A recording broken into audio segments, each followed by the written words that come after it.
Iglesia Cristiana Siloé Honduras, las llaves del reino. Presenta su programa Conoce la verdad. Iniciamos. Hemos estado hablando en miércoles anteriores sobre cómo levantar o cómo edificar la nueva Jerusalén dentro de nuestro corazón. Amén. Y la palabra de Dios es tan clara que nos dice en Apocalipsis capítulo 21, y dice que la palabra de Dios dice que Dios quiere que las 12 puertas o 12 perlas sean levantadas en nuestro corazón. Amén. Y cada una de esas puertas lleva un nombre de cada una de las 12 tribus de Israel. Y hemos visto hasta ahorita 9 tribus o 9 nombres en los cuales es la formación que Dios quiere que nuestro corazón sea formado. Y vamos a la palabra de Dios. Hoy quiero leer todo el libro de Apocalipsis, en su capítulo 21, del verso 9 en adelante, y el verso 22, porque es importante lo que hoy vamos a aprender de la palabra del Señor. Amén. Dice Apocalipsis capítulo 21, verso 9 en adelante, y dice: declaramos esta confesión de fe que dice segunda de Timoteo capítulo 3, verso 16 y 17, que dice: toda escritura es inspirada por Dios, útil para enseñar, redarguir, corregir e instruir en justicia, a fin de que todo hombre de Dios sea perfecto, enteramente preparado para toda buena obra. Amén. Por lo tanto, desde Génesis hasta Apocalipsis, para mí es alimento, es verdad, y el Antiguo Testamento es prácticamente una figura de lo que nosotros estamos viviendo aquí en esta vida. Amén. Y vamos a la palabra de Dios en el libro de Apocalipsis capítulo 21 del 9 en adelante, y dice: vino entonces a mí uno de los 7 ángeles que tenía las 7 copas llenas de las 7 plagas postreras, y habló conmigo diciendo: ven acá y te mostraré la desposada, la esposa del Cordero. Y me llevó en el espíritu a un monte grande y alto, y me mostró la gran ciudad santa de Jerusalén, que descendía del cielo de Dios, teniendo la gloria de Dios, y su fulgor era semejante al de una piedra preciosísima, como piedra de jaspe, diáfana como el cristal. Tenía un muro grande y alto con 12 puertas, subraye 12 puertas, y en las puertas 12 ángeles, y nombres inscritos que son los de las 12 tribus de los hijos de Israel. Al oriente 3 puertas, al norte 3 puertas, al sur 3 puertas, al occidente 3 puertas. Y el muro de la ciudad tenía 12 cimientos, y sobre ellos los 12 nombres de los 12 apóstoles del Cordero. El que hablaba conmigo tenía una caña de medir de oro para medir la ciudad, sus puertas y su muro.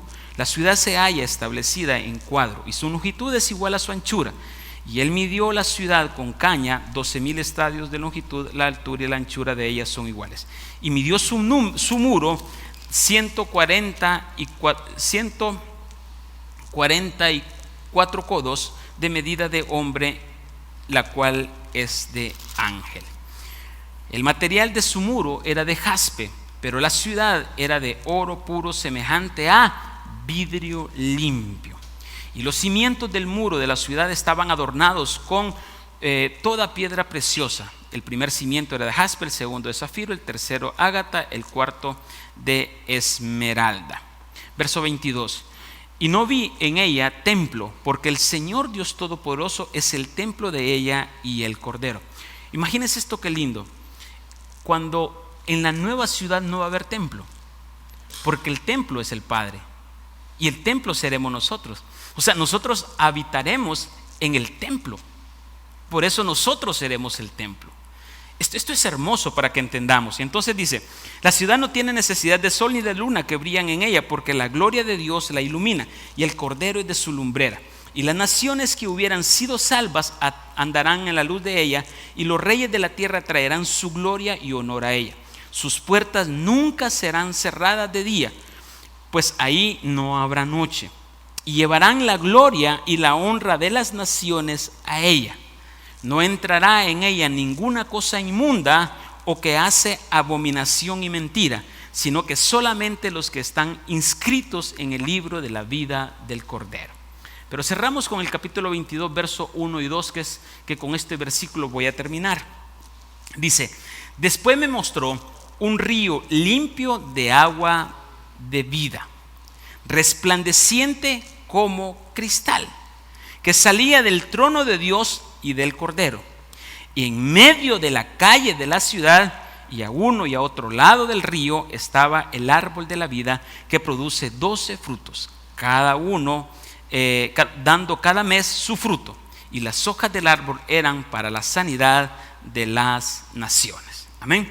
Imagínense la nueva ciudad. La nueva ciudad dice que habrá un trono, y en ese trono saldrá una calle. Esa calle lo hemos explicado que es la voluntad de Dios. Amén.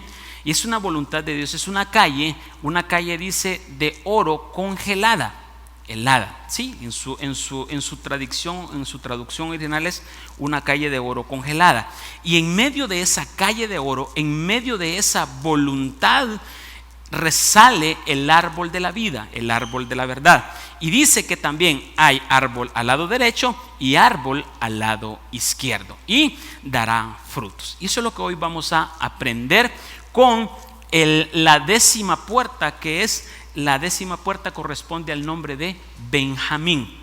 Y Benjamín lo que hace es lucha contra el orgullo de la ansiedad y de el afán que el hombre tiene. Amén. ¿Qué significa Benjamín? Benjamín significa el que está a la diestra. El que está a la diestra. Ahora podemos preguntarnos, y eso lo podemos saber desde que estamos pequeños: ¿dónde está sentado el Hijo de Dios? Está sentado a la diestra. Amén. Por lo tanto, para llegar a esta magnitud de estar a la derecha del Padre, es que tenemos que llegar a tener la naturaleza, el carácter, el propósito y la esencia de Jesús en nosotros. Y eso es lo que tenemos que construir. Pero cuando nosotros buscamos eso, el enemigo se opone a través del afán, a través de la ansiedad, para no poder lograr ese camino.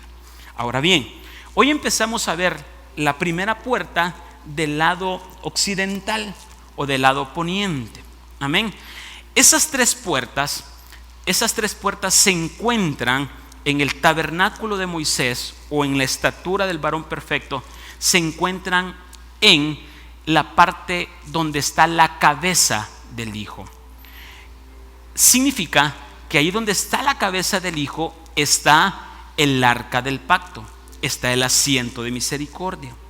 Y lo que significa el arca del pacto significa el señorío de Dios sobre mi vida.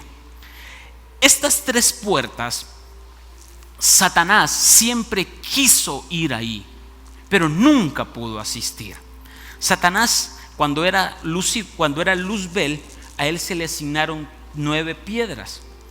Y estas 9 piedras estaban en el lado oriental, estaban en el lado sur, estaban en el lado norte.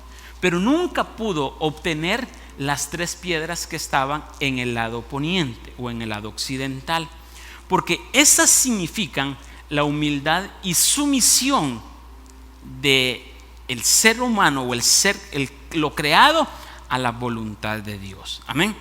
Entonces, Benjamín significa hijo de la diestra, hijo de la diestra.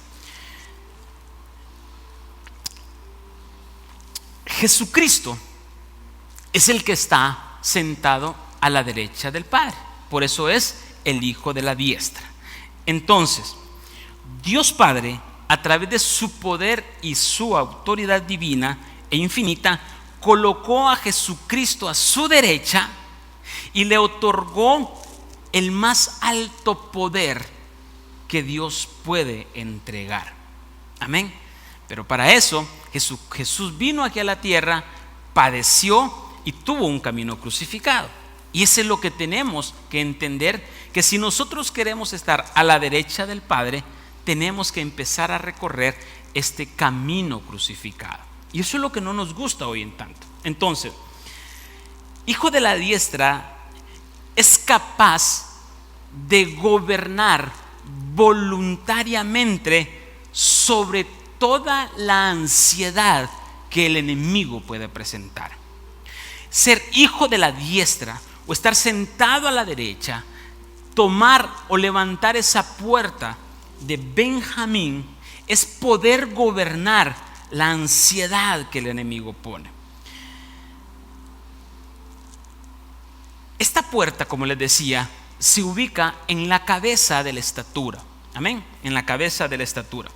Y entonces, cuando esta puerta es formada dentro de nosotros, podemos entender que nosotros tenemos el señorío de Cristo en nuestra vida.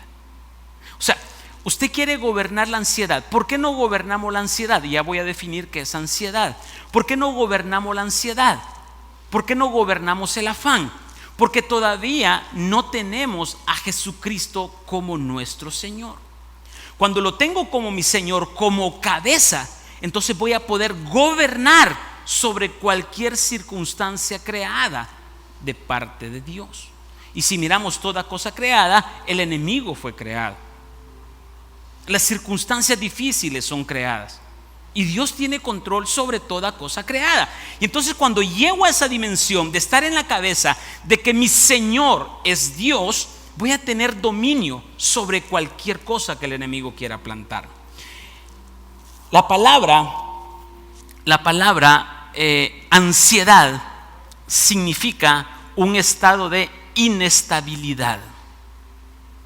Alguien que es ansioso es inestable.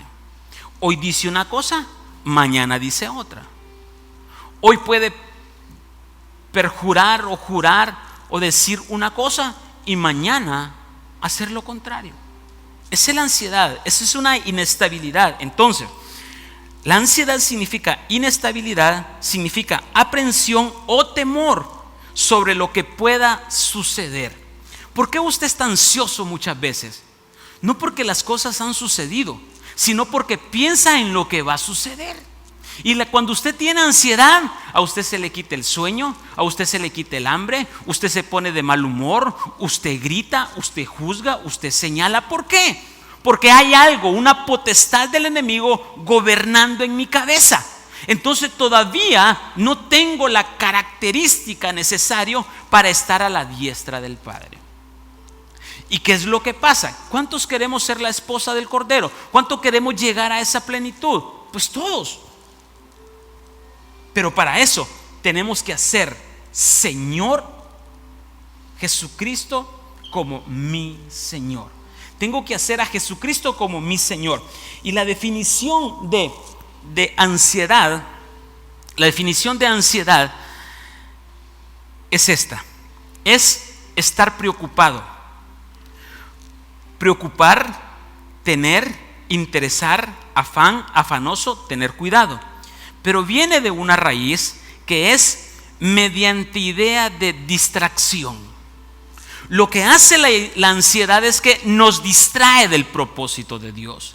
Lo que hace una ansiedad es que si yo tengo planificado hacer algo para agradar a Dios, entonces viene la ansiedad y en vez de enfocarme en mi Señor, ocurre una distracción. Y entonces lo que yo hago es que me voy por la distracción y no cumplo el propósito de Dios. Eso es lo que hace la ansiedad. Entonces, ansiedad es preocupación, ansiedad es temor de lo que va a suceder, pero en su raíz original ansiedad es dividir. ¿Dividir el qué? Partir. Dividir mi amor por Cristo. Separar mi amor por Cristo. Eso es lo que hace la ansiedad. En fin, cuando usted es ansioso, cuando usted está preocupado, cuando usted es afanoso, lo que usted hace es, existe una preocupación y se olvida que Dios tiene el control total de todo. Entonces ahí es donde viene la ansiedad, viene y me provoca una preocupación y creo que el problema que tengo enfrente no tiene solución.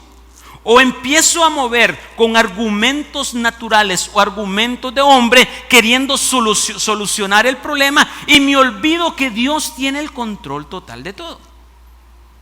Entonces, para desarrollar esta puerta, Dios nos enseña dos parábolas que hoy las vamos a ver. Entonces,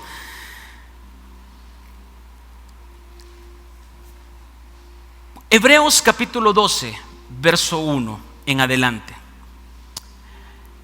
me indica cómo tengo que correr la carrera que tenemos que avanzar. ¿Cuál es lo contrario a la ansiedad? Si ansiedad es dividir, si ansiedad es no ser estable, ser inconstante, entonces lo contrario de ansiedad, ¿qué es? Ser perseverante, ser constante, ser paciente. Y Hebreos capítulo 1, Pablo en Hebreos nos enseña cómo correr esta carrera para evitar la ansiedad. Hebreos capítulo 12, verso 1 en adelante dice: por tanto, nosotros también, teniendo en derredor nuestra tan grande nube de testigos, despojémonos de todo peso de pecado que nos asedia. Lo primero que Dios dice, Pablo dice, despójese de todo peso de pecado. Y dice, que nos asedia, y corramos con paciencia la carrera que tenemos por delante. Y corramos con paciencia, puesto los ojos en el autor y consumador de la fe, el cual por el gozo puesto delante de él sufrió en la cruz, menospreciando el oprobio, o sea, en otras versiones dice menospreciando la vergüenza, y se sentó a la diestra del trono de Dios. ¿Cuál es su función? ¿Cuál es mi función? ¿Cuál es mi propósito? Estar sentado a la derecha, reinando con mi amado, reinando con Jesucristo. Y entonces dice, ok, tú quieres reinar, tú quieres ser la esposa, tú quieres llegar a esa estatura, ok, vas a empezar a correr este camino, pero no lo vas a hacer con afán ni con ansiedad, lo vas a hacer con paciencia, puesto los ojos en Jesús, el autor y consumador de la fe. No hay otra forma de correr, porque ¿qué es lo que pasa hoy en día? Y mire qué es paciencia. La palabra paciencia es resistencia. La palabra paciencia es aguantar. La palabra paciencia es perseverar. La palabra paciencia es estar esperanzado. ¿Cuántos hoy en día hemos estado desesperados, sin esperanza?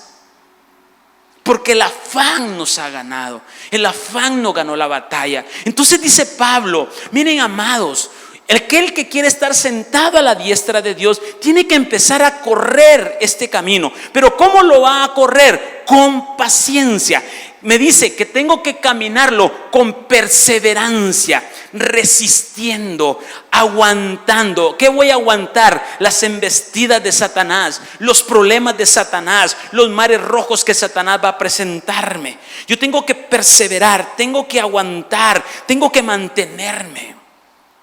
Porque hay mucho cristiano hoy en día que está en el mismo círculo vicioso, y por así decirlo, como el pueblo de Israel, dando vueltas en el mismo puesto, porque somos inconstantes. Hoy decimos una cosa, mañana hacemos una. Hoy prometemos algo, mañana no lo cumplimos. Hoy me comprometo con Dios y digo, Dios, hoy sí te voy a servir, hoy sí voy a hacer esto, y mañana ya no lo estamos haciendo. Porque hay un afán, hay una ansiedad que me quiere dividir, que me quiere separar del amor de Dios. Esa es la ansiedad. Entonces dice, perseverar, camina con perseverancia, con consistencia, aguantando. ¿Estamos entendiendo?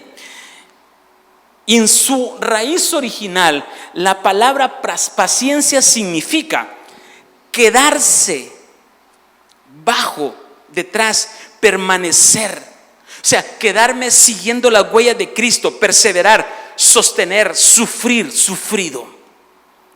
Es que a mí me encanta este mensaje, porque todas las veces que venimos acá a la iglesia, Dios me habla de muerte.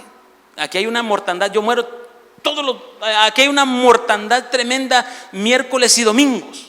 Y cuando oramos, pero morir al qué? Morir a mi yo, a mi soberbia, a mi altivez, a mi hombre viejo, a mi no entrega de la voluntad a Dios, a mi afán, a mi orgullo. a maldad. Entonces, ¿cómo lo voy a correr? Con paciencia y poniendo los ojos en Jesús, mirando a Jesús, no mirando el problema, sino mirando a Jesús. Salmo 121, alzaré mis ojos a los montes, ¿de dónde vendrá mi socorro? Mi socorro viene de Jehová, que hizo los cielos y la tierra, y que no dará su pie al resbaladero, ni se dormirá el que te guarda. Esto es hermoso. Entonces, ¿cuál debe ser su afán y cuál debe ser mi afán?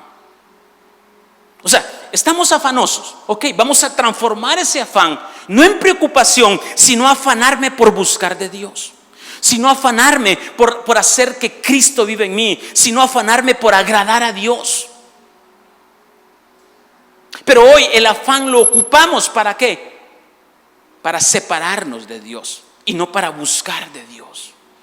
Hoy en la mañana que estaba en una reunión y platicábamos varios temas y le decía, si la gente pudiera entender un segundo lo que falta para la venida de Cristo, todo lo que estamos viviendo aquí, nos reiríamos de los problemas que tenemos, porque cada problema que Dios pone en la vida es para que crezcamos. Y algo muy importante, Alejandro, Dios te va a poner un problema cuando tú estás preparado para crecer en ese problema. Dios es tan hermoso que según nuestra estatura, así van a ser nuestros problemas. Por lo tanto, gócese, doctora, por el nivel de problema, porque Dios la mira con una estatura diferente. Un problema de un niño es diferente a un problema de un adulto. El problema de un niño es que, papi, no me pusiste el canal, papi, no me diste esto, papi, esto. Y el problema de un adulto es que, bueno, imagínense y póngale nombre. Entonces, ¿cómo voy a derribar esto? Dios o Jesús enseñó dos parábolas para entender esto, cómo crecer, cómo perseverar, cómo aguantar, cómo estar metido en este camino para el Señor. Amén. Entonces, ¿cuál es el secreto acá? Yo tengo que hacer Señor a Jesucristo, y si lo hago Señor, lo hago mi esposo. Pregunto, ser esposo es tener un grado de confianza, de intimidad, es tener esa comunicación que si uno llora, el otro llora, que si el uno se goza, el otro se goza. Esa empatía, ese amor, esa unidad, ese es ser mi esposo. Entonces, ¿qué significa en este caminar? Ser mi esposo o tener a mi esposo como Jesús, como mi esposo es, Señor, voy a entregarte mi voluntad. Pues, Señor, voy a entregarte mi cabeza, te la voy a entregar a ti. Voy a hacer tu voluntad y no voy a hacer la voluntad mía, porque quiero tenerte como esposo. Juan capítulo 1, 21, verso 17. Mire qué enseñanza le da a Pedro, y se la voy a parafrasear. Le dice, Juan capítulo 21, creo que está del 19 en adelante, le dice, Pedro, ¿me amas? Jesús le dice, Pedro, ¿me amas? Y dice Pedro que él se entristeció porque por tercera vez le preguntaba. Las primeras dos veces le dije, Pedro, ¿me quieres? Y después le dijo, Pedro, ¿me amas? Y entonces Pedro se entristeció y le dijo, tú lo sabes, Señor, tú sabes que te amo. Y entonces le dice Jesús, Pedro, cuando tú eres joven, en unas versiones dice mancebo, que es joven, cuando tú eras joven, tú te ceñías e ibas donde tú querías. Pero cuando has crecido, entonces te vas a ceñir a la voluntad de otro. ¿Qué significa eso? Que cuando somos inmaduros espiritualmente, hago lo que yo quiera, me muevo en donde yo quiera, digo lo que yo quiera. Pero cuando crezco espiritualmente o crezco en una madurez, significa que ya no voy a ir donde yo quiero, sino que voy a ir donde Cristo quiere que vaya. Amén. Y eso lo podemos ver en Juan capítulo 21, verso 17. Solo se lo leo. Dice, verso 18, dice, de cierto te digo, cuando eras más joven te ceñías e ibas a donde querías, mas cuando ya seas viejo, extenderás tus manos y te ceñirás a otro y llevará a donde no quieras. ¿Estamos entendiendo? Jesús le dijo a Pedro: Pedro, ahorita tú eres joven espiritualmente. Cuando eras joven ibas donde querías, pero hoy que has crecido, pues entonces extiendes tus brazos y te ciñes a otro, y que ese otro te lleva a donde Él quiere, no donde tú quieras. Ese es ser esposo, es ser mi Señor. Entonces tenemos que entregar esa voluntad a Cristo. ¿Cuántos hoy en día, los que me escuchan en la radio, en el canal, cuántos verdaderamente hemos entregado la voluntad a Dios? ¿Cuántos verdaderamente hemos, con acciones, no con palabras? Porque cuando estamos en la iglesia, en la armonía, somos expertos en entregar la voluntad a Dios. Son decisiones por emoción. Pero cuando estamos allá, donde nadie nos mira, donde tenemos la circunstancia, empezamos a tomar decisiones conforme a ¿qué? A mi voluntad o a la voluntad de Dios. Y ese es el gran detalle. El afán, la ansiedad te separa, te estanca, no te hace perseverante, no te hace constante, te hace inconstante, te hace sufrir por temores, preocupaciones de lo que pueda suceder. Me encanta, mi esposa me decía: mira, he aprendido con todo lo que nos ha pasado el refrán de los cubanos. ¿Y cuál es el refrán de los cubanos? Si se me olvida, me lo repetís. ¿Cuál es el refrán de los cubanos? Dice: si un problema tiene solución, ¿para qué preocuparse? Y si un problema no tiene solución, ¿para qué preocuparse?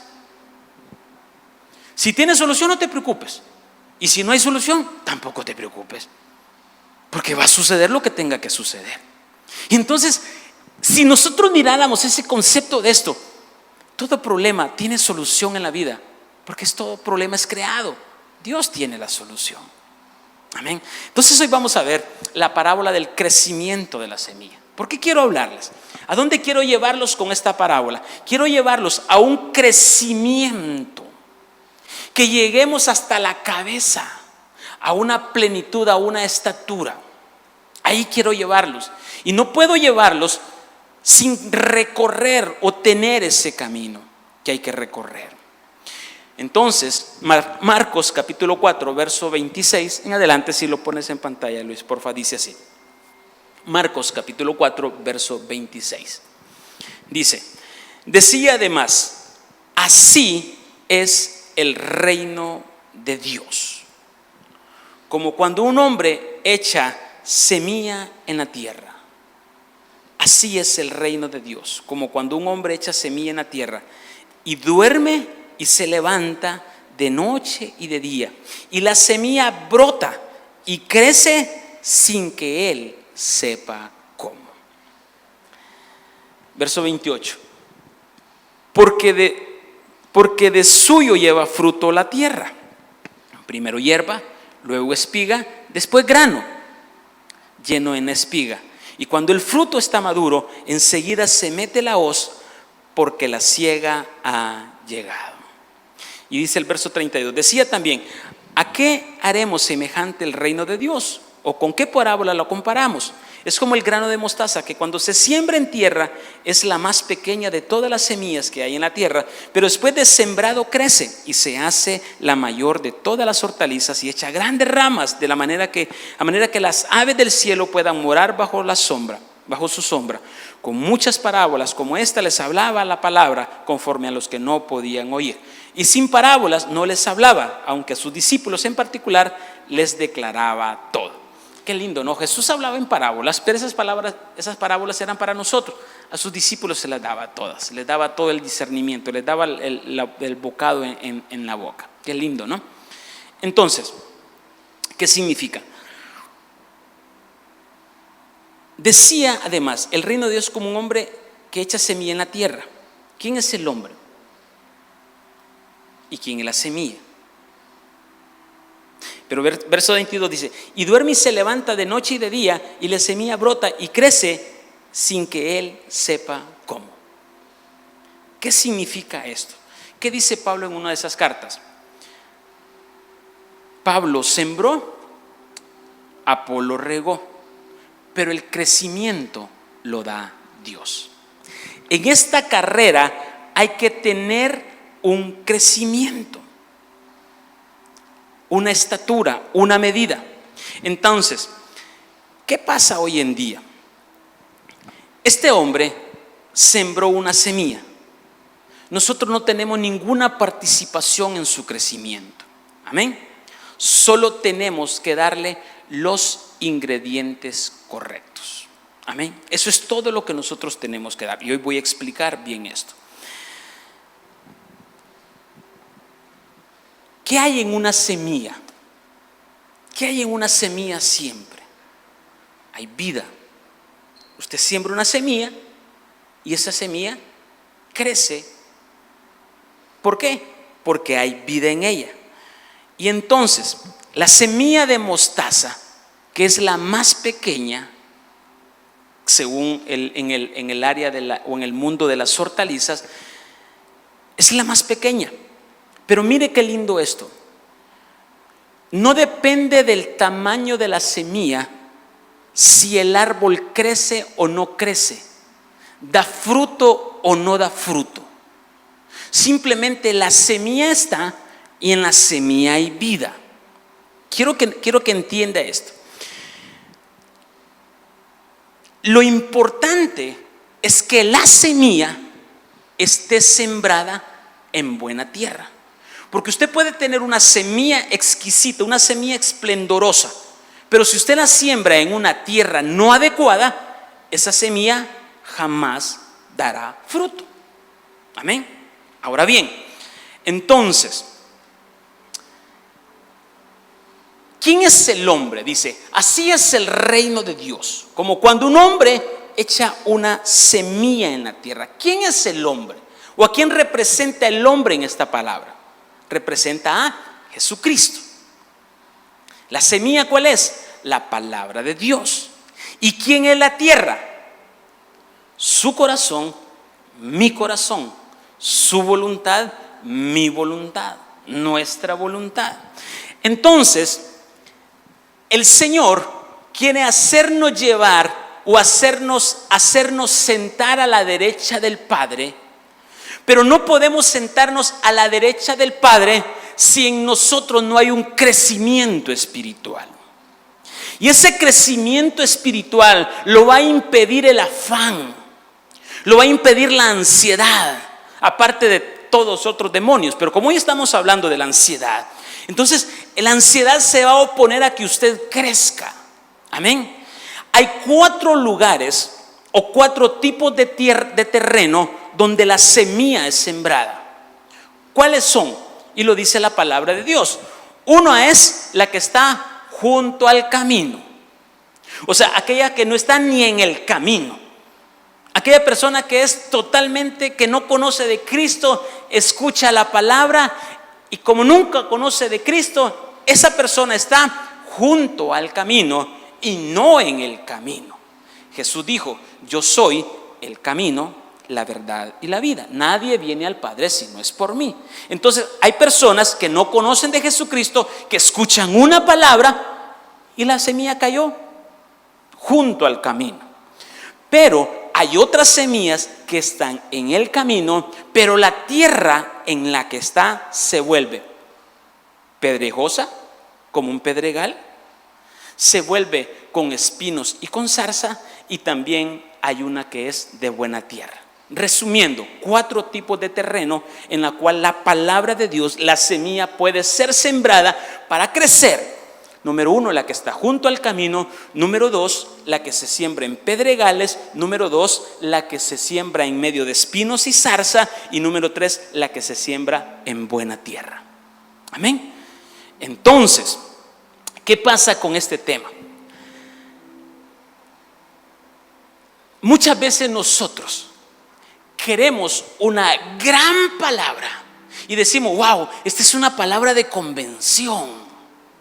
Esta es una revelación para que muchos puedan. Y dicen, no, que esta palabra yo la hago mía. Pero tal vez su corazón es pedregal. Su corazón tal vez hay zarzas, hay espinas. Y hay una palabra que es de repente, una palabra tan sencilla como Dios te bendice. Y esa palabra, como cayó en una tierra fértil, esa palabra empieza a crecer. Entonces, ¿qué quiero explicar? Que no importa del tamaño de la semilla lo que hace crecer o no crecer. Lo que hace crecer, ¿sí?, es en qué tierra fue sembrada, y nosotros tenemos que proveer todos los recursos para que mi corazón esté apto para que esa semilla pueda crecer. Ahora bien, ¿a quién le toca dar el crecimiento? ¿A usted? ¿A mí? No. Y esto me encanta, y se lo comentaba hoy a mi esposa. Cuando yo empecé a escuchar este mensaje, mi pastor me hablaba por aquí, me hablaba por allá, y yo no le entendía. Yo decía: Señor, esto yo no le entiendo. No sé, no le entiendo. Y pasaron tiempos y no le entendía, pero perseveraba, me mantuve. ¿Qué pasa? Una semilla, cuando es recibida, no es necesario que la entiendas. Solo tienes que darle gracias a Dios, porque llegará el momento en que el Padre, esa semilla que sembró hoy, puede hacer que la haga crecer meses después. Por lo tanto, una buena semilla, no es necesario que la entiendas, solo que la agradezcas a Dios. Eso es todo. Entonces, cuando hay un corazón agradecido, cuando hay una tierra fértil donde la semilla está ahí, yo la agarro, yo la recibo, no la entiendo, a saber que el pastor me dirá: con camino crucificado, con morir cada día, con entregar la voluntad. Yo no la entiendo, pero te doy gracias, Señor, porque algún día voy a entender lo que hoy tú estás sembrando en mí. Muchos agarran y ay, no le entiendo nada, ese solo matando pasa ahí, mejor me voy, porque no tienen la gratitud para recibir una palabra de Dios. Entonces, el crecimiento, el llevarme a sentar a la derecha, al ser hijo de la diestra, requiere un crecimiento. ¿Me estamos entendiendo? Entonces, llegarán los momentos que el Señor Jesucristo me hará entender la revelación de cada palabra en mi vida. Y cuando en esos momentos tú estás, el Espíritu va a fluir y te va a hacer recordar la palabra que hoy escuchaste. Te va a hacer recordar la palabra que el domingo escuchaste. Te va a hacer recordar la palabra que hace un año escuchaste. Y entonces dice: Padre, gracias, porque esta es la palabra que no la entendí en aquel tiempo, pero hoy estoy viviendo esta situación. Hoy la entiendo, Señor. Padre, te doy gracias. No importa el tamaño de la semilla, lo que importa es cuán agradecidos somos para poner nuestra tierra, nuestro corazón, para que la palabra sea sembrada. El reino de los cielos es como un hombre que empezó a sembrar la semilla. Y dice que el hombre se iba a dormir, se despertaba, hacía sus quehaceres, pero él no le importaba o no se daba cuenta cómo crecía la semilla. Esto es tremendo. Entonces, tenemos que entender esto. Hay épocas donde usted va a tener las revelaciones de Dios rápido, y hay épocas que usted va a entrar acá y va a salir de la misma forma. Pero no se distraiga, no se estanque, persevere, aguante, porque cuando usted entienda, vendrá la revelación de Dios y dirá: ay, sí es cierto.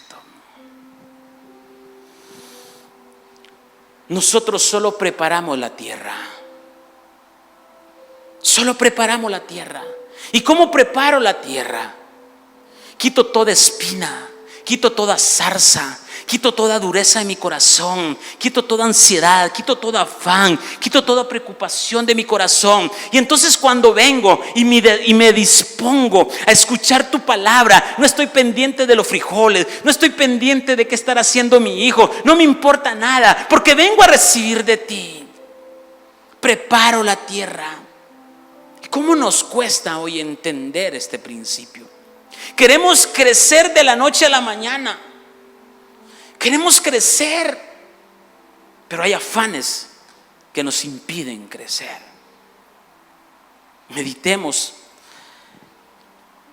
El Dios que hace crecer la palabra, solo tenemos que atesorarla en nuestro corazón, cuidarla, valorarla. Tenemos que atesorarla. Y atesorar la palabra no es entenderla. Cuando usted atesora una palabra, no es porque la entienda, sino porque es agradecido. Cuando uno atesora la palabra, bendice a Dios por ello. Da gracias a Dios por ello. Tú, Carlos, tal vez no puedas entender ahorita este mensaje. Y tal vez puedes decir, yo no le entiendo al pastor. Yo no entiendo lo que ahí dicen. Pero solo persevera, que llegará un momento que romperá la tierra y empezaremos a ver cómo empieza a crecer la semilla que fue sembrada en ti. Juan capítulo 6 verso 63 dice así. Juan 6, 63. El Espíritu es el que da vida. La carne para nada aprovecha. Las palabras que yo os he hablado son espíritu y son vida. Aquí viene lo lindo. Si Jesús es camino, verdad y vida, 3 estados o 3 niveles: camino número 1, verdad número 2 y vida número 3. Y camino está en los atrios, verdad en el lugar santo y vida en el lugar santísimo. Y vida en el lugar santísimo está el arca del pacto. Está la cabeza, está el señorío, está la voluntad sumisa a Cristo. El Espíritu es el que da la vida. Nosotros solo preparamos la tierra, pero Cristo la hará crecer. Nosotros solo tenemos que atesorar la palabra, cuidar la palabra, valorar la palabra. ¿Cómo bendigo a mi pastor? ¿Cómo bendigo a mi pastor? Porque se ha dedicado a enseñarme, me ha discipulado, me ha agarrado por mañanas, por tardes, por noches enteras a enseñarme la palabra. Tal vez no la entendí en ese momento, pero la supe atesorar, supe valorarla. Llegó el momento y estoy crudo todavía, pero ahí voy perseverando y siendo constante. Hoy en día, y qué tristeza decir, ¿hay discipulado? No quieren. ¿Hay estudio de la palabra? No quieren. ¿Hay un campeonato de fútbol donde se juega la final? Sí quiero. ¿Hay una pachanga con amigos? Ahí me apunto. ¿Cuál COVID? ¿Cuál cosa social? Ahí estoy. Y lo digo con mucho peso en mi corazón, porque no valoramos la palabra, no valoramos la semilla. Juan 1:1, mire qué tremendo esto. En el principio era el verbo, y el verbo era con Dios, y el verbo era Dios. Verso 2, este era el principio con Dios. Verso 3, todas las cosas por Él fueron hechas, y sin Él nada de lo que ha sido hecho fue hecho. Esto es hermoso. Y el verso 4 dice: en Él estaba la vida, y la vida era la luz de los hombres. ¿Cuál es esa vida que tenemos que atesorar? Esa semilla, esa palabra. El sembrador salió a sembrar la semilla en una tierra fértil. El reino de los cielos es como ese hombre. Y entonces Él es el que da la vida, el verbo, la palabra. Él es el que va a hacer crecer. No nos preocupemos si todavía se dice: Señor, no crezco, Señor, no entiendo, Señor, ¿qué pasa? Llegará el momento. Llegará el momento. No te detengas. Satanás va a traer desánimo, Satanás va a traer inquietud y te va a poner: no, esto no es para ti.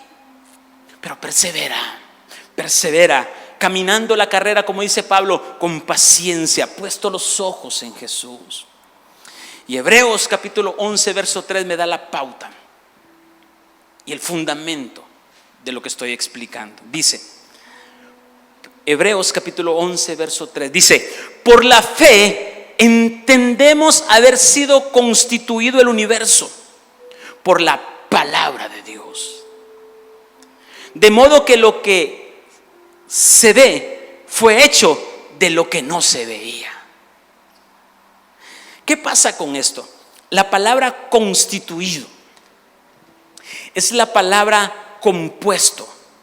Es la misma palabra compuesto. Dice: por la fe entendemos que el mundo fue compuesto por la palabra de Dios. Mire qué principio este. ¿Quién es la palabra de Dios? La semilla es la palabra de Dios. Y dice que el mundo fue compuesto por la palabra de Dios. Su mundo, mi mundo, solo va a ser compuesto y arreglado por la palabra de Dios. No hay otra forma. A modo que crezcamos. Y mira esto: ¿qué significa compuesto? ¿Qué significa constituido? Y la palabra compuesto o constituido es la palabra que significa completar, significa reparar, significa remendar. Mire cómo va haciendo esto. Significa hacer apto, completar, constituir, perfeccionar. ¿Y qué me dice Efesios 4:12? A unos constituyó apóstoles, a otros maestros, a otros evangelistas, a otros pastores, a otros apóstoles, para constituir, perfeccionar, remendar a los santos de Dios. ¿Y cómo un pastor, un evangelista, un maestro va a reparar a una persona? Por medio de la palabra de Dios. Yo no puedo ir a darle consejos a un matrimonio si no voy fundamentado con principio de la palabra de Dios. Porque es la palabra que va a transformar, es la palabra que va a cambiar, es la palabra que va a hacer que crezcamos. Amén. Entonces, la palabra constituir, ¿sabe qué significa? Mobiliario completo. ¿Y cuál es el mobiliario completo? Y tal vez no van a entender los que saben esto, pero mobiliario completo significa tener los 7 muebles del tabernáculo de Moisés, el camino crucificado.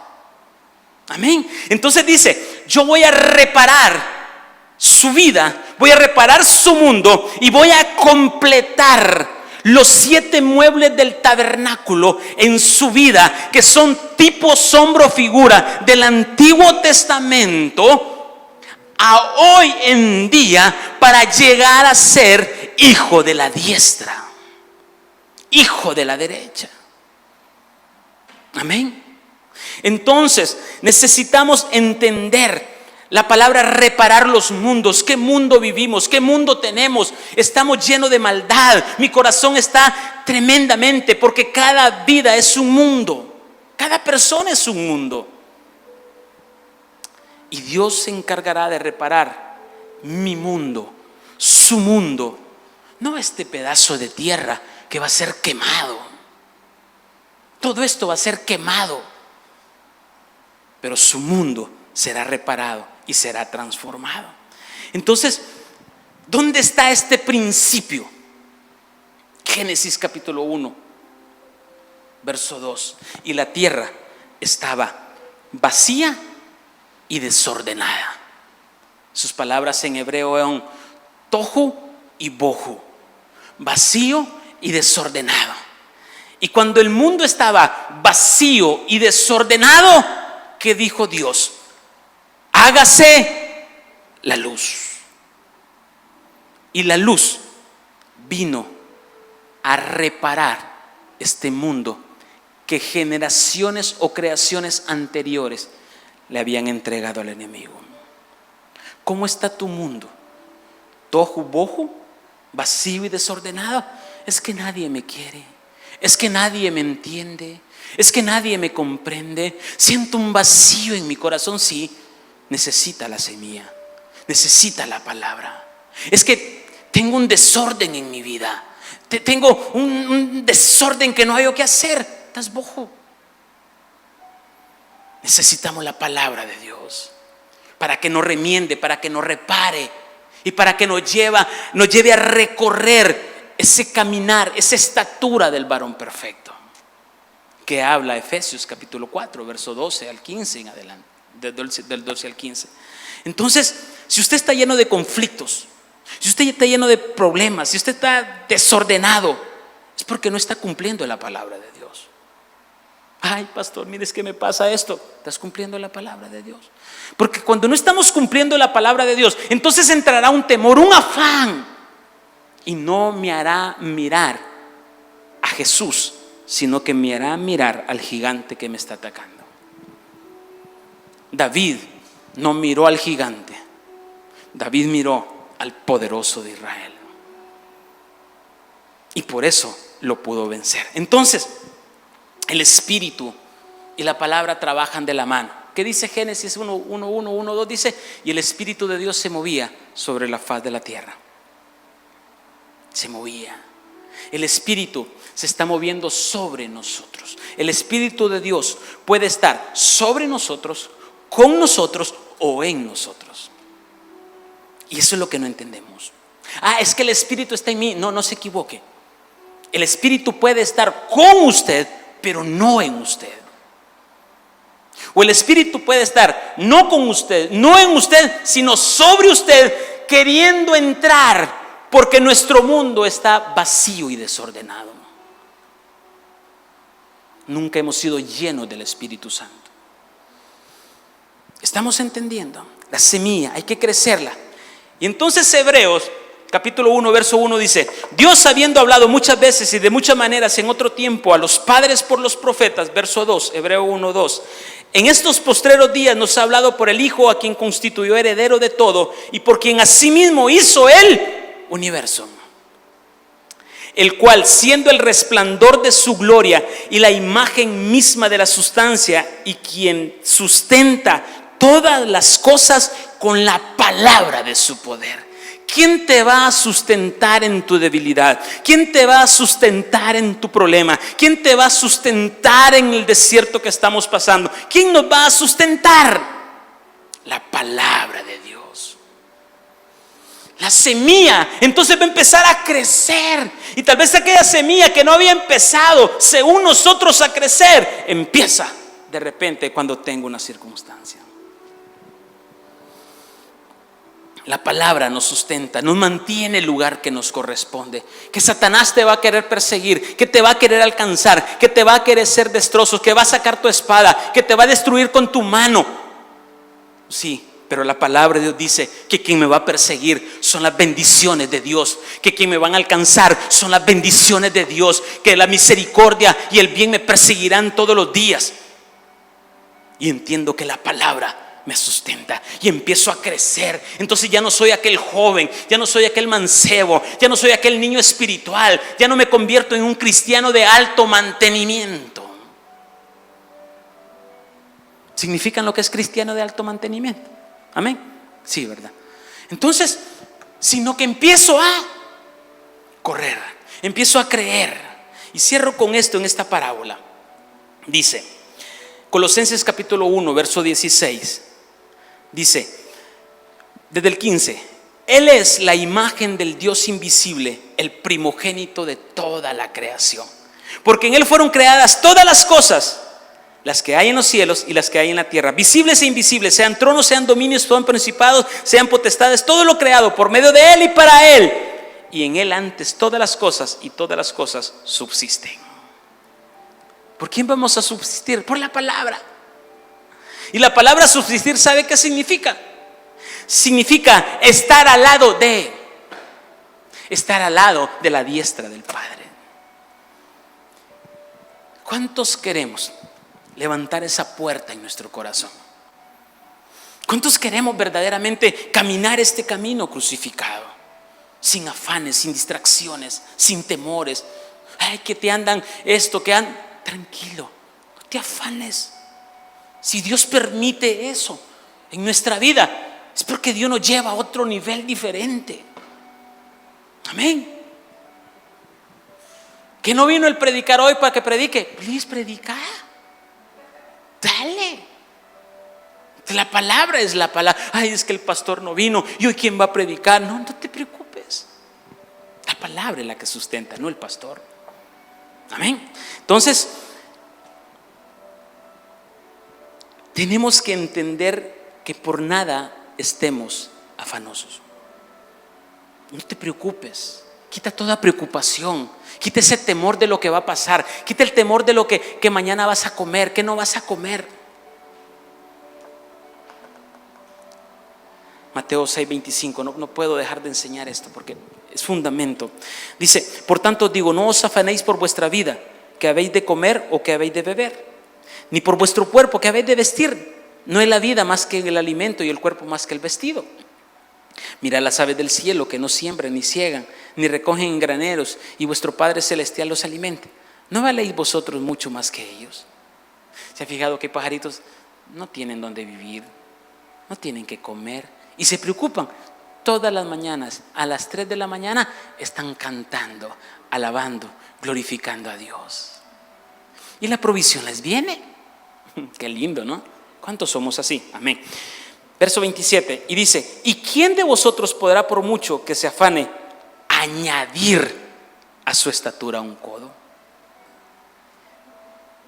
Es que yo quiero crecer espiritualmente. No te afanes. No te afanes. El crecimiento va a ir, Dios lo va a ir dando. Nosotros solo preparemos nuestro corazón. Quitemos toda rebeldía, quitemos todo aquello afán, toda aquella distracción, toda aquella separación, quitémosla. Y entonces el Señor va a empezar. Amén.